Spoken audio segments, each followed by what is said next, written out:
Kita ke informasi kuliner Ramadan. Kali ini ada kondro bakar yang jadi alternatif saat berbuka puasa. Di Makassar, Sulawesi Selatan, kuliner ini jadi menu berbeda dengan cita rasa yang menggugah selera. Bulan Ramadan merupakan momen yang selalu dinantikan. Selain bisa berkumpul bersama keluarga dan juga kolega, bulan Ramadan juga jadi tempat untuk menikmati ragam kuliner.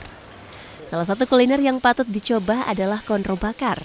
Hidangan penuh cita rasa dan kaya aroma ini menyajikan kenikmatan berbeda untuk mengobati perut yang lapar usai berpuasa.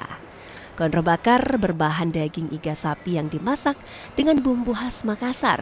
Daging iga kemudian dipanggang sebelum disajikan bersama sambal.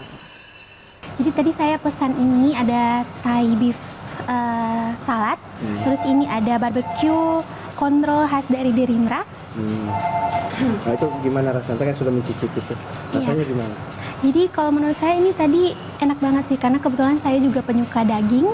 Jadi ini cocok banget sih di lidah saya. Apalagi ini ada mashed potatonya yang gurih manis di lidah saya juga. Jadi juga ada campuran-campuran dari vegetable-nya seperti apa?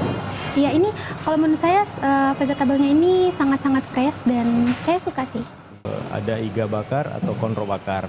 Namun yang kondro bakar ini kita sajikan dengan kentang tumbuk atau mashed potato dan sayuran komplit. Nah dari yam nua atau Thai beef salad ini itu komplit benar-benar cocok untuk buka puasa karena selain dia membangkitkan selera makan pada saat kita berbuka atau kita pun mau sahur, itu kepancing untuk konsum lebih banyak lagi. Lebih banyak lagi apakah itu nanti ke main course-nya atau ke makanan penutupnya atau dessert atau buah segalanya. Kondro bakar bisa memberikan cita rasa berbeda saat berbuka puasa. Kuliner ini jadi alternatif pengganti asupan gizi dan energi setelah terkuras saat berpuasa. Rama Pratama, Kompas TV Makassar, Sulawesi Selatan.